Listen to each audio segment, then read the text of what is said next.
আমাদের নিয়ম হলো প্রথমে যখন এরকম বলবে যে এত গ্রাম এতকে উত্তপ্ত করলে কত গ্রাম অক্সিজেন পাওয়া যাবে এটা বলেছে তোকে।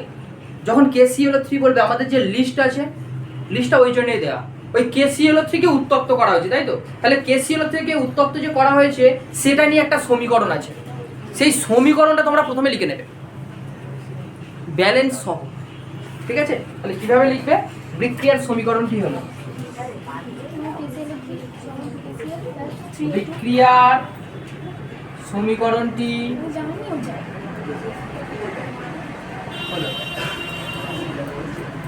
বলো, সব নাম বলো, সমীকরণটা বলো, লিস্ট থেকে বলো, লিস্ট থেকে বলো সমীকরণটা। সবাই লিস্ট দেখবে, আমরা যে লিস্টটাকে ব্যবহার করছি সেটা তোমাদের বুঝতে হবে যে কিভাবে ব্যবহার করছি। লিস্ট থেকে বলবে 2KClO3, তারপরে হ্যাঁ হ্যাঁ ঠিক। তাহলে এইটাকে উত্তপ্ত করে এটা উৎপন্ন হয়েছে, তাহলে এখানে কি উৎপন্ন হয়েছে? অক্সিজেন উৎপন্ন হয়েছে। বলছে যে 24.5 গ্রাম KClO3 কে যদি আমরা উত্তপ্ত করি তাহলে কত গ্রাম অক্সিজেন পাওয়া যাবে সেটা বের করতে হবে। কিভাবে বের করবো? না, নিয়ম হলো প্রথমে এর আণবিক ভরটাকে বের করে নেবো আর এর আণবিক ভরটাকে বের করে নেবো। কেন এর আর এর বের করলাম না? কেন? আমার এর কথা উল্লেখই করেনি, প্রয়োজনই নেই, উল্লেখ করেনি, কেন করবো? কি বলছি বুঝতে পারছো? তাহলে কি করছি প্রথমে? না, এদের আণবিক ভরটা বের করছি। কিভাবে বের করছি দেখে নাও। আমি একটা মুখস্থ করিয়েছিলাম, পটাশিয়াম, পটাশিয়াম কত রে? 39, 39। ক্লোরিনের কত? 35.5। অক্সিজেনের কত?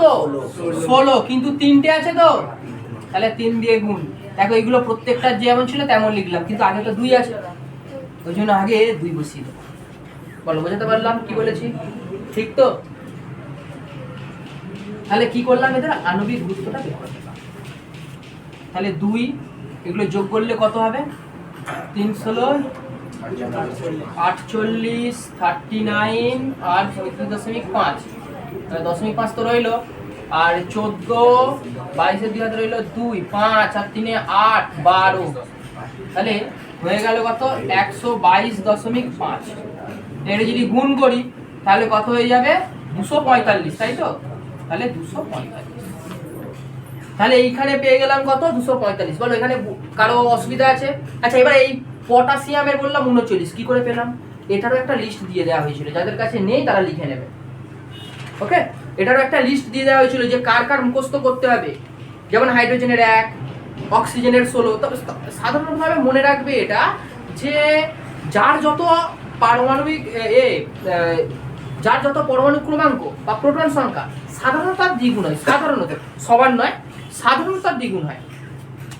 যেমন আমি তোমাকে উদাহরণ সাপেক্ষে বলছি যে অক্সিজেন, অক্সিজেন কত নম্বরে আছে? দেখ 8, তাহলে ওর 16। সালফার কত নম্বরে আছে? 16 নম্বরে আছে, তাহলে ওর কত? 32।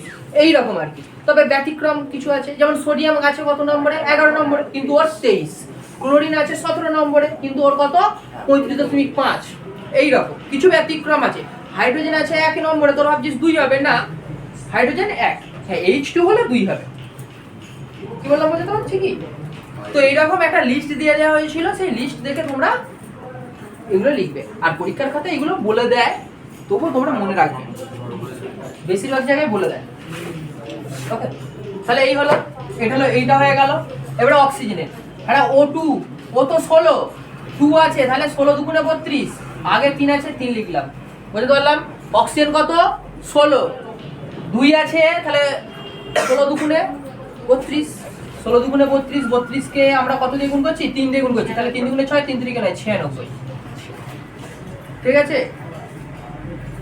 তাহলে দেখতে পাচ্ছি এই যে এইরকম দুটো করেছি, তো করার পরে তোমরা এইটুকু জেনে রাখো, তার মানে হলো এত গ্রাম থেকে এত গ্রাম উৎপন্ন হচ্ছে, মানে এত গ্রাম KClO3 থেকে 96 গ্রাম অক্সিজেন উৎপন্ন হচ্ছে, তার মানে এটাই।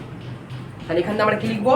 অতএব 245 গ্রাম KClO3 থেকে 96 গ্রাম O2 উৎপন্ন হয়।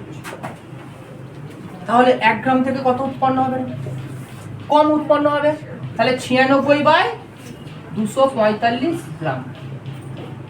আর একবার বলছি, প্রথমে কি করবে? সমীকরণটা লিখবে, যেটা থেকে যেটা উৎপন্ন বলেছে তাদের দুজনেরই আণবিক গুরুত্ব বের করবে। তার মানে এটা থেকে এত গ্রাম থেকে এত গ্রাম উৎপন্ন হয়েছে এটা, তাহলে ওটা সমীকরণে এইভাবে ঐকিক নিয়মে লেখার মতো করে লিখে নেবে যে এত গ্রাম KClO3 থেকে তাহলে 96 গ্রাম অক্সিজেন উৎপন্ন হয়েছে। তাহলে 1 গ্রাম থেকে কত উৎপন্ন হয়েছে? আর আমাকে বের করতে বলেছে কত? 24.5, তাই তো? তাহলে এত গ্রাম KClO থেকে তাহলে কত উৎপন্ন হবে? তাহলে 96/24.5 গুণিত এই 45 ছিল, এটা দশমিক নয়, কত হবে? গুণ হবে তো 24.5, আরে যেটা ছিল তার সঙ্গে এটা তো গুণ হবে। তাহলে এত গ্রাম অক্সিজেন উৎপন্ন। দশমিক যদি তুলে দিই নিচে 10 আসবে, তাহলে এটা তো কেটে গেল। তো 96কে 10 দিয়ে যদি ভাগ করি তাহলে কত হবে? 9.6 গ্রাম। ব্যাস, আমাদের উত্তর হয়ে গেল। কোনো কারো সমস্যা আছে? নেই তো? তুই বল রিমি, তোর নাম রিমি তো? তুই বল অক্সিজেনের পারমাণবিক গুরুত্ব কত? 16। ব্রেনটা একটু খোলো। চলো তুলে নাও।